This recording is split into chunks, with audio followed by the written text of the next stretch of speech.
Hello everybody, welcome back again to the Reggae Appreciation Society. The 1970s are regarded by fans and critics alike as the absolute peak of roots rock reggae. It was the era of legendary instrumentalists, producers, and of course the artists who took that infectious sound to global acclaim. The central pillar or foundation of that period were the Rastafarian themes and messages that spoke to spirituality and social issues that truly made it the common man's music. While there had been countless magnificent Rasta-based anthems from that decade, my top two of all time are Sata Masagana by the Abyssinians and Black Starliners by the subject of today's video in the enigmatic Fredlocks. If you're looking for a life story of a quintessential Rastafarian musician, look no further than this icon. Many roots artists have been criticized over the years for not walking the talk and using the culture as a cash cow, but Fredlocks is the exact opposite. While not born with a silver spoon, he came from the most conservative home that you could imagine before falling out with a strict family and leaving home to become a Rasta at a time when it was practically suicide to do so in Jamaica, a journey that saw him become a musician, then quit the music business due to all the shady practices and corruption before immersing himself in Rasta ideology and communicating Marcus Garvey's vision, and in the process created one of reggae's greatest songs and Rasta anthems ever recorded, and emerged as one of the most revered reggae artists in the history of the genre by die-hard roots reggae fans and music critics alike. Let's take a look at the story of Fredlocks and his masterpiece in the legendary Black Starliners. He was born Stafford Elliott on June 7, 1950 in Kingston, Jamaica, into a strict Catholic family that lived in the Franklin Town area of the city. When he was 10 years old, his civil servant father moved the family to Eastern Kingston, very close to the Bull Bay area, where he came of age and attended the Seymour Junior Secondary School. Music was a large part of the Elliott family culture, as his father and eldest brother were self-taught guitarists.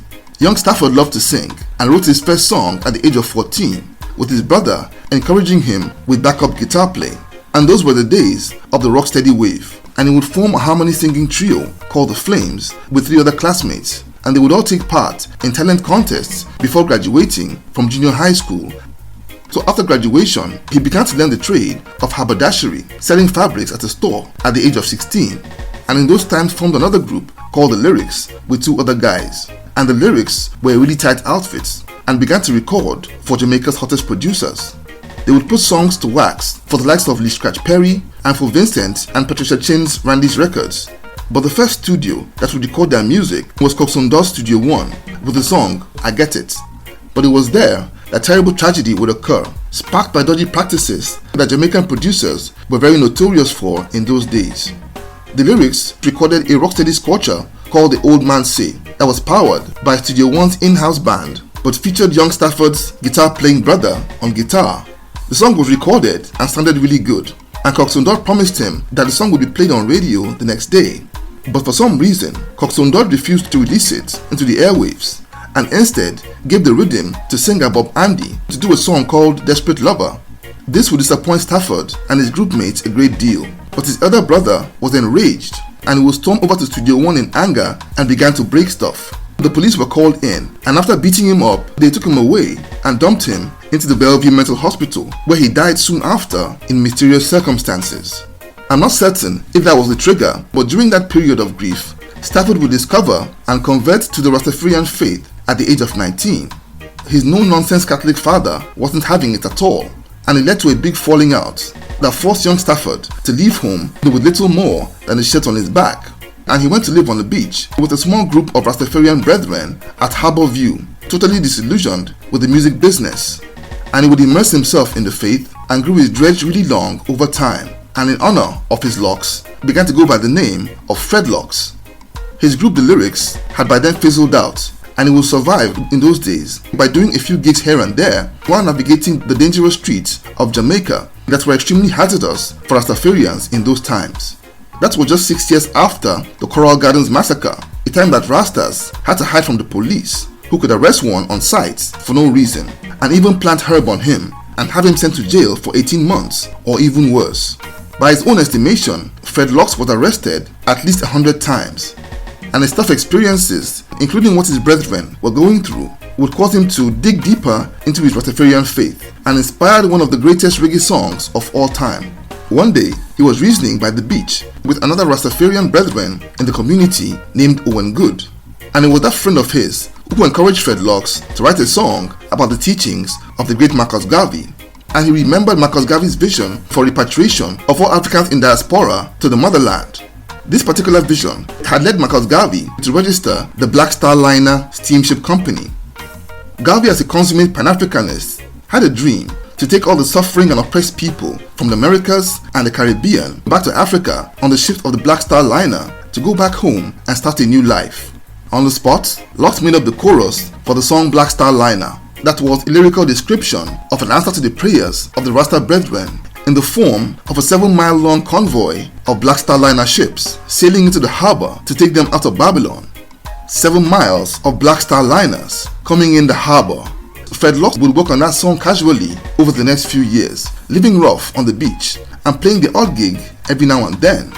But one day in 1974, he was hanging out with some friends at a football game, and one of his companions had a guitar, and someone else there had a paint can and some sticks, which he fancied as a drum. He told them that he had a song he'd been working on for years and would ask them to give him instrumentals, and they began to jam as he started belting out the lyrics of Black Starliner. Unknown to him and his makeshift band, someone there had a tape recorder and had recorded the entire session. That particular guy took that tape to the home of a member of the influential and popular 12 Tribes of Israel Rasta family named Hugh Booth. And when he played it, Booth was blown away at the performance of it, and especially the irresistible Rasta theme. He traced Dreadlocks to the beach and told him the song was something special and had to be recorded, and offered to fund it and produce it. Dreadlocks was then disillusioned with the music business, but somehow agreed to the idea. Booth had no musical experience, but as a member of the 12 Tribes of Israel group, he had access to musicians who were also members, like Earl China Smith, Howard Roberts, Bagger Walker, and Jar Jerry from the Scatterlights. So Booth got them all together, paid for studio time, and Dreadlocks joined these instrumentalists to finally bring the track Black Starliners to life. A devastating Rastafarian anthem that would take the world by storm. In the studio that day was Ace show promoter and producer Tommy Cowan, who was convinced that that song was a massive hit in the making, and he would convince Dreadlocks to allow him distribute it through his company, Talent Corporation. And when it hit the streets in 1975, it became a massive hit in Jamaica and quickly sold 14,000 copies. Unlike his past experiences with big producers, he was suddenly seeing more money than he ever imagined. The song's popularity with the Rastafarian family was spread overseas and saw it released in the UK in the same year, and it quickly became a super smash hit in that country's reggae scene. And it caught the attention of a UK reggae label named Vulcan that would eventually put out Dreadlocks' debut album Black Starliners through Rastaman, a body of music that's your quintessential 70s roots reggae album with solid instrumentals, sizzling Rasta messages, and Dreadlocks' raw fervent vocals. Dreadlocks, interestingly, had at the same time been a member of the vocal trio Creation Steppers, and after his impressive solo debut, would work extensively on the group's projects up until the end of the 1970s. He wasn't what you would call the biggest name in reggae music, but Dreadlocks inspired incredible followership in the roots reggae movement in mythical proportions on a global scale. But as said earlier, his journey as an artist was truly unconventional.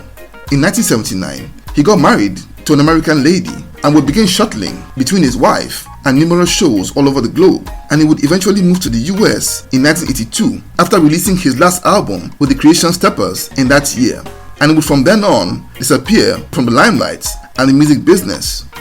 He settled in Philadelphia, where he immersed himself with the affairs of the local branch of the 12 Tribes of Israel.